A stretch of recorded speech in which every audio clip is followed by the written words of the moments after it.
అయితే నెహెమ్యా షూషను కోటలో రాజుగారి దగ్గర పానదాయకుడిగా ఉండేవాడు. చాలా గొప్ప పనే అది. అటువంటి ఆయన ఈ యెరూషలేము పట్టణము శత్రువుల చేత నేలమట్టమైపోయిందని తెలిసి ఏడ్చి రాజుగారి అనుమతితో యెరూషలేము పట్టణానికి వచ్చి ఒక్కొక్కరిని పోగు చేసుకుంటూ ఆ యెరూషలేము చుట్టూ ప్రాకారాన్ని కడుతూ ఉన్నాడు.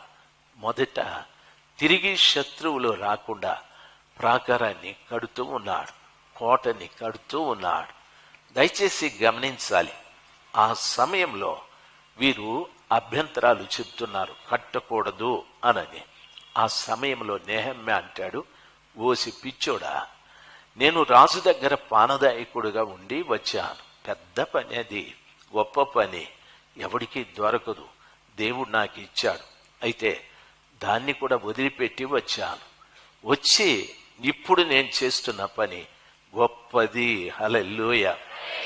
అన్నిటికంటే గొప్పది. సాఫ్ట్వేర్ కంటే, ఆటో తోలడం కంటే, వ్యాపారం కంటే, బ్యాంకులో ఉద్యోగం కంటే, మన పొలం కంటే దేవుని పని చాలా గొప్పది. హల్లెలూయా.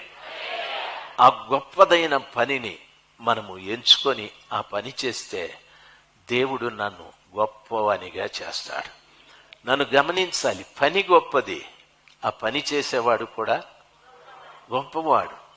పని గొప్పది, పని చేసేవాడు కూడా గొప్పవాడు. దేవుడు ఎట్లా గొప్ప చేస్తాడో మనకు తెలియదు. అయితే ఆయన నీవు ఆ గొప్ప పని మీద శ్రద్ధ చూపెట్టే ఆ పని చేస్తే ఆ దేవుడు నిన్ను గొప్పవానిగా చెయ్యగలడు. నమ్మిన వాళ్ళు ఒకసారి హల్లెలూయా చెప్దాం.